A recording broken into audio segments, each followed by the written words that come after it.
Welcome back to News Across Nigeria. We're going to take you back in a moment to the Supreme Court verdict that upheld the election of the governors of Abia and Akwa Ibom states. But before we do that, we'd like to remind you that all our top stories can be found on our website, channelstv.com, and on youtube.com/channelsweb.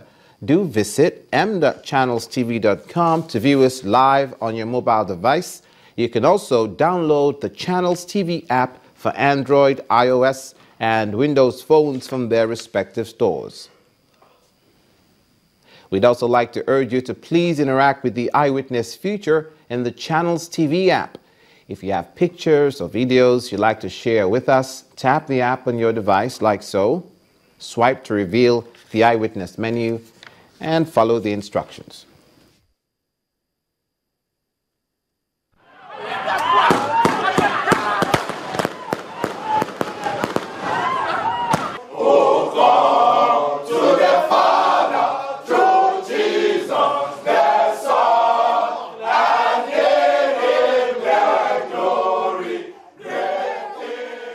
That was the singing, and those were the fireworks that followed the Supreme Court judgment that affirmed the election of Udom Emmanuel as governor of Akwa Ibom State. The government house in Uyo was the beehive of celebration, supporters of the governor, as they soaked up the victory. He had nothing to say but praise the ruling of the apex court. He went on to thank God and the voters for the victory. Governor Udom Emmanuel is also extending the olive branch to his opponents.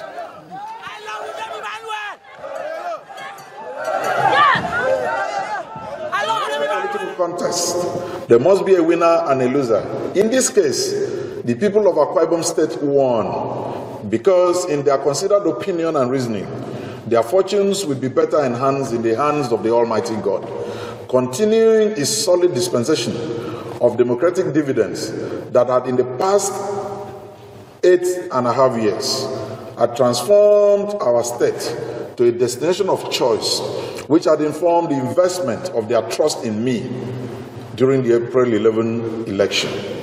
I hereby call on our brothers and sisters from the other side of the political divide to close ranks and join me in moving Akwa Ibom State to sustain superior performance and ensure development that is sustainable, impactful, and expansive. We don't have any other state to call us except the great Akwa Ibom State. Udom Emmanuel, Governor Akwa Ibom State, affirmed. To other areas of the country now, this is in Cross River, in the same region, the South-South, retirees are demanding for the payment of their gratuity, which has not been paid for the past 5 years. The retirees, who trooped to the State House in a peaceful way, lamented that since 2011, more than 90% of them have not been paid their gratuity, calling on the government to see to their plight. Meanwhile, the state government has denied knowledge of their predicament, but have assured them of positive results.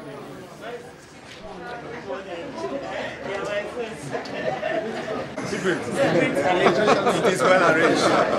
It is well arranged. 2012, some people have not didn't collect. 2013, they paid some people. Up to May, from June to today, they have not paid. So some people are not here because they are very sick. Some have died, as we have heard outside. And some here also, they are sick, but they managed to be here. We have been suffering. So we are pleading, asking the governor, His Excellency, to pay us. Because it has not happened like this before. It used to be as you retire, 3 months, 4 months, your gratuity is given to you so that you go enjoy your retirement period. But today, it's not so. So we are asking the government to pay us the money. You have seen the effort of the governor in payment of all the arrears of your pensions that were there before he came into office.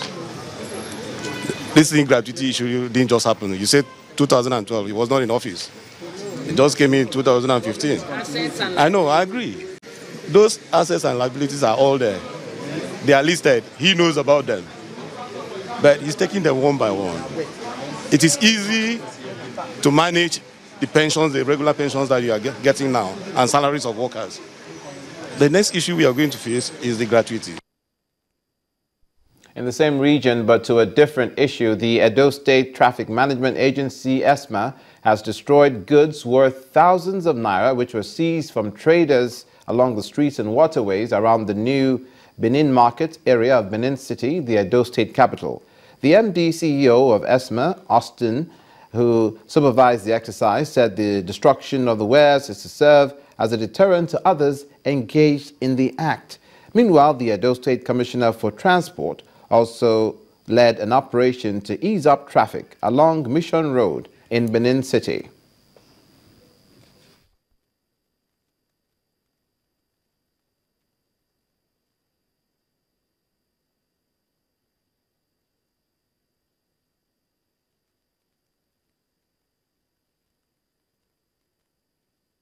To the north-central region of the country, the cordial relationship between the legislators and the executive arm of government, as well as accountability and transparency by the executive, has been identified as keys of successful governance. Minister for Transport, Rotimi Amechi, in his address at the strategic retreat for members of the Executive Council in Plateau State, urges the commissioners and principal officers to develop a cordial relationship with the legislature in order to avoid unnecessary rivalry. These are newly appointed commissioners for the various ministries in Plateau State. But before the work begins, they get new skill sets for the task ahead. Experience, they say, counts, and maybe that will explain the presence of the Minister of Transport, Rotimi Amechi. The key to success between the relationship between the legislature and executive is that it should not be corrupt. Because if you're not corrupt and they want to investigate you, what do you do? Go ahead. Investigate. But if you're corrupt, that's when you start panicking.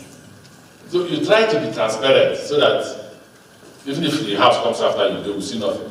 In realizing the policy thrust of the government, Governor Simon Lalong identified team spirit, financial prudence and discipline, amongst others, as key elements. I would urge you to all begin a process of critical thinking on the quick fixes that will make you hit the ground running in your various ministries and agencies. I will be expecting your updated implementation strategies that will accelerate government efforts to address the many developmental and social welfare challenges demanding immediate attention of government. One of the participants and Commissioner for Energy and Water Resources believes that power generation, distribution and transmission should be a shared responsibility. The federal government will do as much as it can in urban electrification.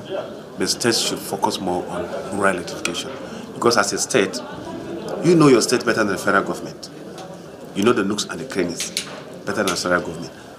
The retreat, with the theme Delivering Effective Service with Less Resources, is to align the executive members with the realities of the moment, where they need to look inwards for revenue generation with prudent management of the meager resources. The Delta State government signs a memorandum of understanding with a Chinese company to boost electricity supply. That's next on News Across Nigeria.